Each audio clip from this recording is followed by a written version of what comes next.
Didik TV KPM. Baik, kembali dalam Didik TV KPM bersama dengan saya Azhar Hilmi untuk prasekolah. Hari ini kita sedang terokai sama-sama mata pelajaran sains awal prasekolah. Cikgu, saya ternampak cikgu dekat ujung tu cikgu. Saya nampak Arnab tu tengah makan lobak lah cikgu. Betul ke? Betul Azhar. Arnab ni makan lobak. Okey, jadi kalau macam tu cikgu, tadi cikgu sebut ada berkenaan haiwan yang makan tumbuh-tumbuhan. Saya nak tahulah lagi cikgu, selain daripada arnab, haiwan apa lagi yang makan tumbuh-tumbuhan cikgu? Baiklah Azhar dan murid-murid, mari kita belajar jenis haiwan-haiwan yang makan tumbuh-tumbuhan saja. Jom cikgu. Okey, kita lihat pada slide yang cikgu sediakan. Okey, ini yang kita nak belajar, iaitu membanding dan membeza haiwan mengikut makanan utamanya. Haiwan yang makan tumbuh-tumbuhan saja Azhar. Ya, cikgu. Okey, lihat sini. Azhar, haiwan yang makan tumbuhan ni kita kenali sebagai herbivore. Herbivore. Inilah dia. Okey, seterusnya kita kenali juga contoh-contoh jenis tumbuh-tumbuhan. Tumbuh-tumbuhan ni terdiri yang pertama rumput, yang kedua buah-buahan, yang ketiga sayur-sayuran dan yang keempat daun. Okey, mari kita kenali pula haiwan yang makan tumbuhan. Okey, yang pertama kita lihat ya. Ya, cikgu. Contoh yang pertama cikgu nak bawa ialah lembu. Ni saya tahu cikgu bunyi dia. Cuba bunyikan. Sama. Okey. Okey, cikgu. Azhar dan murid-murid, lembu ni adalah haiwan ternakan. Lembu ni dia meragut rumput untuk makan. Okey, lembu ni dia akan kunyahkan rumput tu menggunakan gigi kacip dia dan geraham sebelum telan. Kita lihat contoh yang kedua. Ya, cikgu. Mesti Azhar kenal. Ini kawan saya kenal, cikgu. Kawan saya suka bunyi haiwan ni, cikgu. Cuba bunyikan. Boleh saya bunyikan, cikgu? Sebab saya takut kalau dia cakap daripada saya, cikgu. Dia bunyi macam ni. Sama juga. Sama juga, cikgu. Baguslah. Kambing, cikgu. Betul ke, cikgu? Kambing. Ini kambing. Baik. Kambing ni pun sejenis haiwan yang makan tumbuh-tumbuhan. Kambing ni makan rumput dan pucuk-pucuk daun. Azhar jangan makan pula. Okey, murid. Okey, seterusnya. Tak, saya makan kambing, cikgu. Okey. Seterusnya kita lihat haiwan yang ketiga yang makan tumbuhan. Ini adalah zirafah. Zirafah, betul. Cuma zirafah je saya tak tahu nak bunyikan macam mana, cikgu. Okey, tak apa. Zirafah ni kan dia ada leher yang panjang. Jadi zirafah ni akan makan daun-daun di pokok. Kita dah belajar 3 jenis haiwan yang makan tumbuh-tumbuhan. Okey. Azhar. Sekarang ni Azhar boleh tak sebutkan dulu? Azhar jangan buat padanan, sebutkan dulu apa jenis tumbuh-tumbuhan tadi. Yang pertama? Okey, yang pertama cikgu kita ada daun. Daun. Kedua kita ada rumput. Kemudian yang ketiga kita ada sayur-sayuran. Betul. Dan yang keempat kita ada buah-buahan, cikgu. Pandainya yang buah-buahan tu dia kena jeling-jeling bawah kan. Tapi betul cikgu, 4 tadi. Betul. Itu jenis di antara tumbuh-tumbuhan yang terdiri daripada 4 itulah. Jadi itu yang haiwan akan makan.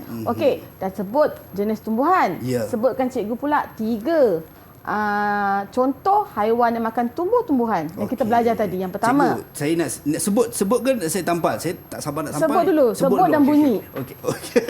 Cikgu saja, cikgu kan. Okey. Yang pertama, cikgu, selain daripada arnab tadi, kita ada lembu. Bunyinya? Sama tak anak murid? Sama kan? Okey, bagusnya Azhar. Okey, yang kedua, cikgu, kita ada kambing. Bunyinya? Itu anak kambing. Anak kambing, okey. Yang ketiga?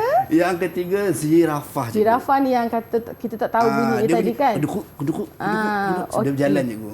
Jadi 3 jenis haiwan yang makan tumbuh-tumbuhan seperti yang Azhar sebut tadi. Yang pertama lembu, yang kedua kambing dan yang ketiga zirafah. Sekarang cikgu nak Azhar padankan.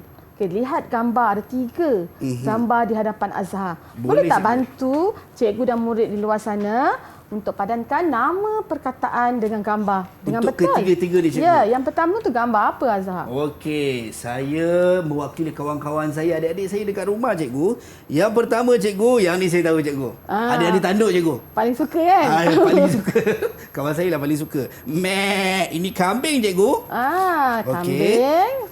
Yang ini tadi yang kita tak tahu bunyinya macam mana, cikgu. Ini zirafah. Tapi dia ada leher yang Leher yang panjang. Dan yang terakhir, cikgu.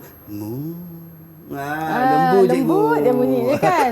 Okey. Jadi boleh sebutkan sekali lagi 3 haiwan yang makan tumbuh-tumbuhan saja yang Azhar belajar ini. Okey, yang saya belajar haiwan yang makan tumbuh-tumbuhan yang saya tahu ada 4, cikgu. Yang pertama di awal tadi cikgu sebut arnab. Dia makan lobak, kambing dia makan rumput, zirafah dia makan pokok ataupun daun-daun, dan juga lembu. Dia makan apa lembu tu? Dia makan rumput, cikgu. Dia meragut rumput. Okey. Meragut rumput. Baguslah. Jadi inilah dia contoh-contoh haiwan yang makan tumbuh-tumbuhan yang kita kenali sebagai haiwan apa tadi? Haiwan herbivore. Pandai. Azhar ni sangat baguslah bagi tepukan untuk Azhar. Terima kasih, cikgu. Okey. Saya pun baru belajar hari ni, cikgu, sebab cikgu sampaikan dekat saya. Okey, cikgu. Jadi kita dah belajar untuk herbivore lah, cikgu. Ya, haiwan yang makan tumbuh-tumbuhan. Itu dia. Dan kalau kita tengok hari ni, murid-murid, mungkin cikgu boleh bagi sedikit rumusan, cikgu, untuk kita punya mata pelajaran yang kita sedang belajar ni berkenaan dengan haiwan herbivore ni, cikgu. Ya, kita dah belajar. Tadi mula-mula kita belajar apa dia jenis-jenis tumbuhan yang haiwan tersebut makan. Kita dah kenali jenis-jenis, kemudian kita kenali pula contoh-contoh haiwan yang makan tumbuh-tumbuhan. Ada 4 tadi. Itu yang kita dah belajar. Jadi cikgu percaya Azhar dan murid-murid sudah pasti dapat membezakan dan mengenal pasti haiwan yang makan tumbuh-tumbuhan sahaja. Tumbuhan itu dia, daun, rumput, sayur-sayuran, buah-buahan dan juga daun. Betul. Itu dia. Baik, kita dah berhenti rehat seketika. Kita bagi ruang dan peluang untuk adik-adik ataupun murid-murid dekat rumah. Pastikan catat dalam nota anda berkenaan dengan apa yang kita belajar ini. Kita nak kembali selepas ini, cikgu. Betul. Jangan ke mana-mana. Didik TV KPM. Tahukah murid-murid? Kita boleh mengelaskan haiwan-haiwan berdasarkan tabiat pemakanannya. Pertama, haiwan yang makan daging seperti harimau dan singa. Kedua, haiwan yang makan tumbuhan seperti lembu dan kambing. Ketiga, haiwan yang makan daging dan tumbuhan seperti ayam dan beruang.